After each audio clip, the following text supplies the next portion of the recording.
want to point out a few places. I don't know how many of you actually understand English, or at least my version. If we decrease this as well, the home is Yvonne said, Tom, actually, you know what Miss Yvonne said? You got right about this trip. Yeah. So we're not professional guides, and hopefully we can try and do it as we go down. Got a great run. You'll be able to get on the train at Westminster, where all the way down to London by Now on the right here, if you look above the building, you'll see above the trees, you see the building with a big flashing sign on the top. That's the National Theatre.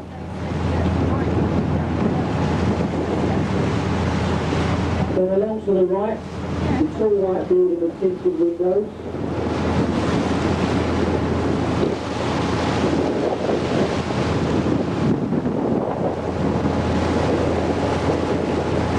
That's the television centre on the south of London. Now on the front of the building you see a glass extension. That's the Riverside studio. If ever you watch the news or on TV, you always get a nice view of the old river. So along here to the left, a stone archway. Now along here to the right, see how this country got around our very old advertising doors. You cannot advertise across the river. If you look around you, you don't see advertising. Now they got around the law because their architects put the name of their product into the tower on the top. And that's where they used to make those famous little cubes of tea known as upsales. Nobody wants them anymore. Now across the top of the building you see a glass extension. Now that's a new restaurant up there, and if you like to go up there for a meal, if you phone them the some department store, Harvey Nichols, and it's just as cheap. Now here to the left, the large black and white ship's an old training. But further along on the left, you'll see a white building with a very steep green roof. Now that was the old city school for boys. Many prime ministers of this country were educated in that building at one time. The building now belongs to an American bank, the headquarters of Johnson Matthey Bank here in London. It was opened by Queen Victoria back in 1869. Now if you look each side of the archways, you will see the supports are designed to look like the pulpits in a church, commemorating the Black Friars which stood on the left bank in the 12th century. But if you look at the top of each set of marbles, you will also see white stone carvings, all of the different birds you can find on the banks of the Thames even today. If you look at the ones on the right here, you see there the swans. Well, the last bridge is Blackfriars Railway Bridge, with Blackfriars Station on your left. Now, in between here we have London's Lost Bridge. These red columns are all that remain of the first railway bridge that they built over the river back in 1864. It was designed by a man called Brunel to carry the first steam train from London down to Chatham and Dover. Now that was back in the day when trains used to run on time. That was a long, long time ago. So as we come under these bridges, if you look along there to the right, you see a very large building with a tall chimney. That was the Bankside Power Station, which is now being converted into the Tate Gallery of Modern Art. It should open in time for the year 2000, but only if we give them £100 million from the National Lottery. If you look above the school, you will see the dome of St Paul's, but all the churches you see on the skyline to your left, these were all designed by Wren. He designed 51 churches, and they all stood in the city. St Paul's took 35 years to complete. It's 365 feet to the top of the cross. Now look on top of the dome today, you see those lucky people. Now if you've got your cameras, and if you want the best picture of St Paul's from anywhere in London, at the end of the school there to your left, where you see the stairs. But when you look up there, that's the best view you'll ever get. This this is the only place where you can actually get a full-length picture without being trampled to death by hordes of tourists. Halfway up the building, see the white statues there? They're 5 of the 12 apostles.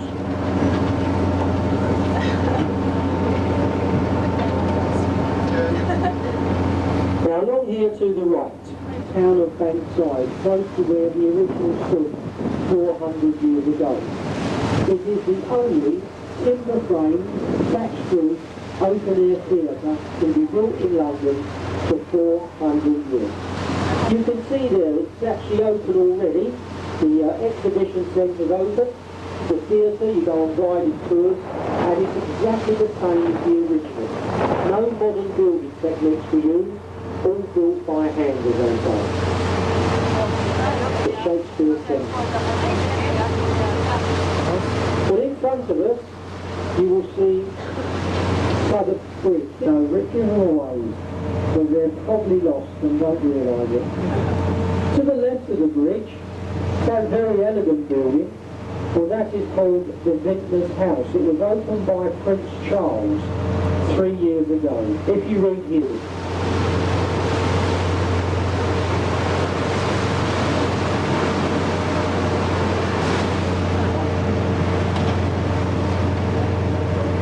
In front of us, you'll see Cannon Street Bridge. To the right of the bridge, you've got the Anchor Tavern. Now, there's been a tavern on that site for 450 years. The building itself is a very popular inside pub, but in the original one was Shakespeare's players used to meet. And also a man called Samuel Pepys stayed at the tavern whilst describing the Great Fire of London of 1666. So that's the Anchor Tavern on the right. Well, as we come under this bridge, if you look at the old buildings along the right-hand side here, these are old working warehouses, and they've now made it illegal to demolish a warehouse on this river. If only we would have had that law 10 years ago, we wouldn't have that ugly white thing on your left-hand side. Now back here to the right is a replica ship. This is the replica of the Golden Hind, the vessel that Francis Drake circumnavigated the world in. It was built to commemorate his navigation, and she's now in St Mary Overy Dock. And if you want to take the children on there, this is well worth a visit. And it's becoming a very popular venue to have a look around. Although apparently not at the moment. Now in front of us we have London Bridge. We've had many London bridges. This one has only been here for 23 years. The previous London Bridge had to be removed because it became unsafe. London's modern day traffic is destroying London's old bridges. You must remember the bridges on the Thames, most of them are 100 years old, and they're all slowly falling apart. So we're now going to rebuild them all, so they can have 40-ton lorries run over them instead. So as we go underneath the new London Bridge, we enter a place called the Pool of London. And as we do, if you like to look on the left, in between the buildings there, you will shortly see a white column will strike the ground where the fire actually started. That was a little baker shop in Pudding Lane, said to have been started by a French baker. It seems we've always had problems with it. Now, to our left, the modern blue glass structure, its only claim to fame, it took 10 weeks to construct. It belongs to Midland Bank. And there's no truth in the rumour it was going to be a school for women readers, because it's all washed by machine. Now, the next building on the left, see the yellow brick one? Look on the roof at each end, you see large goldfish weather vanes. It's called Billingsgate. Billingsgate was the first registered fish market in this country. The building today is a computer centre for NatWest Bank. Now the next building on the left, you see the long white one behind the trees? Well, that's the Customs House, the main customs offices of London. It is the fourth building war. The Belfast is now a museum ship, open to the public 7 days a week. She's well worth a visit if you want to go on board her. 7 decks to enjoy. See the anti-aircraft guns, they all work, so the children have actually got something to play with when they go on board this old museum. Over there on the left, the Silver Sturgeon. She's the newest one to be built, only a month old. If you'd like to hire her out for an afternoon, you can expect to pay about £35,000 for the privilege. A nubbling, struggling boat owner here on the old River Thames. Now along there to your left, the Tower of London. If you look above the trees, you'll see the White Tower. Now if you look along the river wall over there, you can just see written entry to up onto Tower Green where they were beheaded. Their heads were then displayed on the old plaque. If you want to get a nice picture of London, that's the best place to go. The lower bastions, these lift up like 2 drawbridges to allow ships to come into the pool of London. Each side weighs 1,100 tons. They can be lifted in just under 60 seconds. This is the only bridge of its kind in the world, and it's now 103 years old. And as we go under the bridge, we leave behind us the City of London, and we now enter the area they like to call Docklands. Now on the left you've got the Tower Hotel, and if you look over there you'll see the best places to go. There's some lovely views in there. Here to the right, this is if you'd like to buy an apartment at Butlins Wharf, well they start at just £200,000 each. But unfortunately they're the ones round the back. If you'd like to buy one on the front, you can expect to pay over £400,000 for the privilege. But of course, it is a very popular place. If you look on the lower level there, you see the cafes there, the Point de la Tour. So that's where the President of the United States and our Premier actually had a nice easy dinner.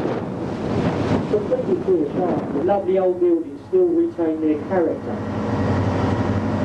But also on the right here you'll see a little opening in the river wall. That's known as the river necking jump. If you look at the far end of the little wharf, up there is where Charles Dickens was said to have lived when he wrote the novel Oliver Twist.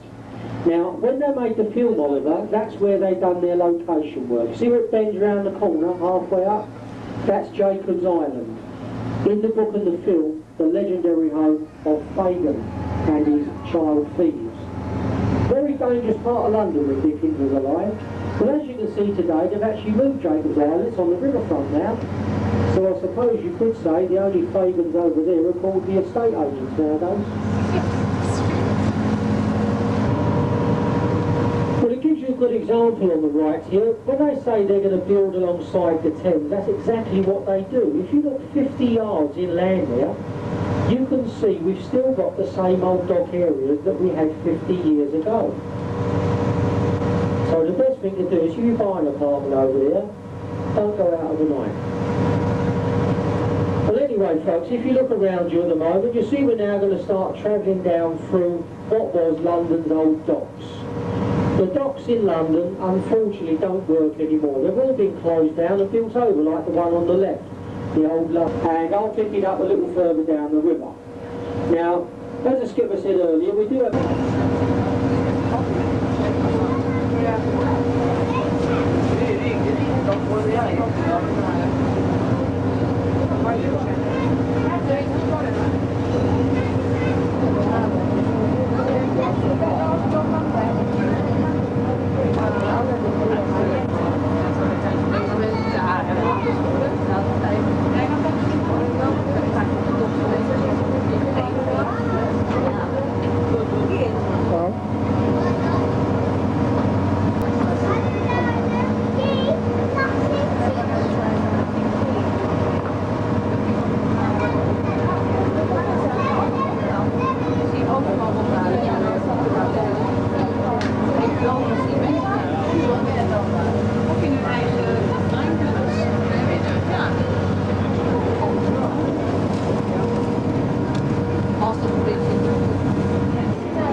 river nowadays. This is known as Convoy's Wharf.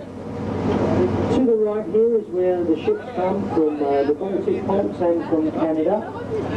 They bring to London a cargo of paper. Now if you look into the middle of the grey ship where I've got the side door open, you'll see the drums of paper actually inside there. They're being loaded onto the backs of trailers, and then the tractors pull the trailers out to take them under the sheds. Now in the course of 1 year, they unload here over 700,000 tonnes of paper, and it's only used by the printing trades here in London. So all your national papers, they all go through this building at some time. Now we're not very far away from Greenwich, we're just round the next left-hand corner. At the moment it's just about the high water mark here in London. The tide has been flooding in, rising for 5.5 hours. It's now going to turn and go out for 7 hours, and we get 2 tides every 24 hours in this area. The difference between low and high water, today's tide actually rose 7.5 metres, or around about 23 to 24 feet. Now they're quite big tides at the moment, or what we call our spring tides. But if you look at the old river, you may feel it looks a little bit dirty. Well, this is one of the cleanest in the year 2000. Now also, if you like to look ahead of us there, the Cunny